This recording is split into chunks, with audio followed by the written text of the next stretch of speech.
और जिस जगह आप अपने सेवा काल में कार्यरत थे, जहां आपकी शहादत हुई, उस सिक्किम की पावन धरती पर मुझे भी जाने का सौभाग्य प्राप्त हुआ। और जिस तिस्ता नदी के बाढ़ के कारण, जिस वक्त इतनी भयंकर बाढ़ थी भाई साहब कि उसमें हमारे बड़े बड़े बिजली घर बह गए, हमारे बहुत बड़ी संख्या में सिक्किम के निवासी बह गए, ऐसे 22 वीर जवान जिन्होंने अपनी शहादत दे करके, अपना सर्वोच्च बलिदान दे करके वहां के क्षेत्र के लोगों को बचाने का काम किया, ऐसे में हमारे वीर शहीद नायक भवानी सिंह जी के श्री चरणों में सादर वंदन करते हुए, सादर नमन करते हुए अपनी वाणी को मैं शुरुआत करूंगा।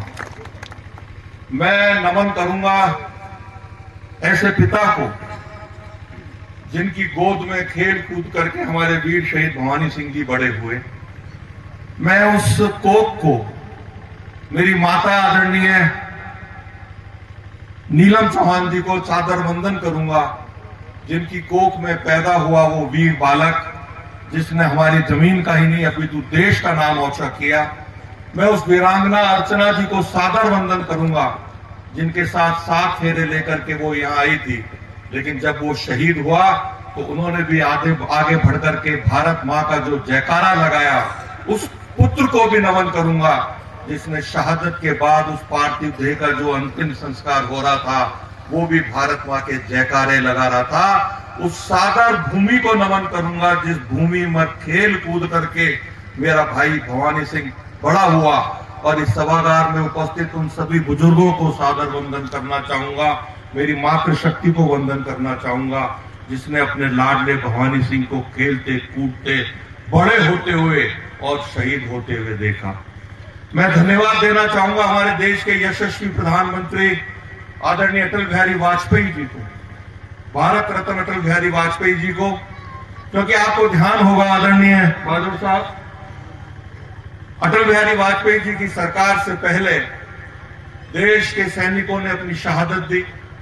लेकिन शहादत के बाद उसके पार्थिव देह को जहां वो शहीद होता था वहीं उसका पार्थिव देह का सम्मान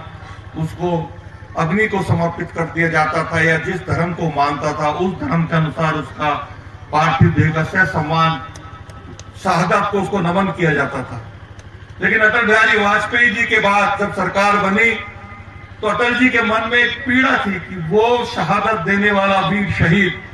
यदि उसकी पार्थिव देह को उससे सम्मान उसके गांव में पहुंचाया जाए। पहले प्राय पेटी आती थी, वर्दी आती थी, लेकिन अटल बिहारी वाजपेयी जी की सरकार ने जब निर्णय लिया और शहीद की पार्थिव देह उस गांव में पहुंची,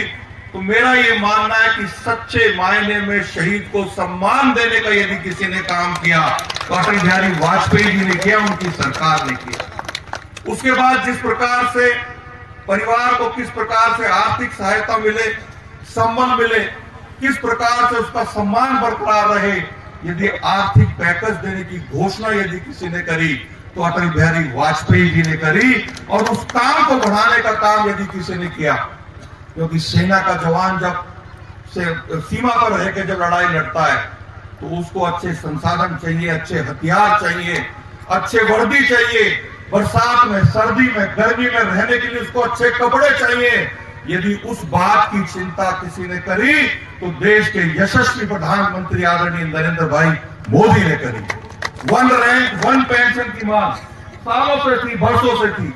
लेकिन उस पेंशन को 1 रैंक पेंशन को देने का काम यदि किसी ने किया तो आपके अपने लाडले प्रधानमंत्री नरेंद्र मोदी जी ने किया। और मुझे बताते हुए खुशी है, आज बहुत सारे पूर्व सैनिक यहाँ विराजमान होंगे जिनको कभी 10,000 15,000 पेंशन के रूप में मिलता था, आज वो भी 1 लाख से ऊपर पेंशन लेकर के से सम्मान अपना जीवन यापन कर रहे हैं। उसके लिए भी इस मंच के माध्यम से मैं आदरणीय नरेंद्र भाई मोदी को धन्यवाद देना चाहता हूं। सिक्किम जैसा देश, सिक्किम जैसा प्रांत, चीन से लगती हुई सीमा, अरुणाचल प्रदेश हमारा प्रांत, चीन से लगती हुई सीमा,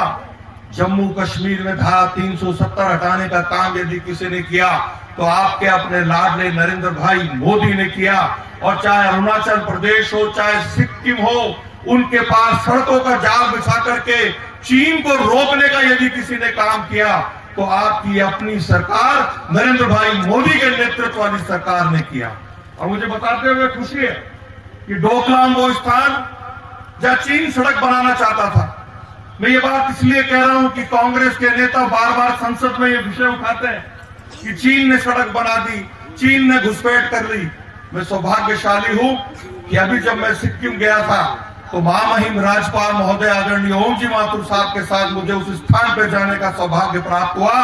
ना तो वहां चीन सड़क बना पाया है, क्योंकि 72 दिन तक हमारे प्रधानमंत्री के आदेश पर हमारे सैनिकों ने मानव श्रृंखला बना करके चीन के सैनिकों को आगे नहीं बढ़ने दिया, और 72 दिन का उनका वो संघर्ष का ये परिणति रही कि चीन की सेना को वापस जाना पड़ा। और एक सड़क बनाना तो बहुत दूर की बात है, हमारे सैनिकों ने चीन की भूमि में जाकर के बंकर बना करके आज हमारे सैनिक हमारी भूमि की रक्षा कर रहे हैं। ये सब दृश्य मैं अपने आंखों से देख करके आया हूं।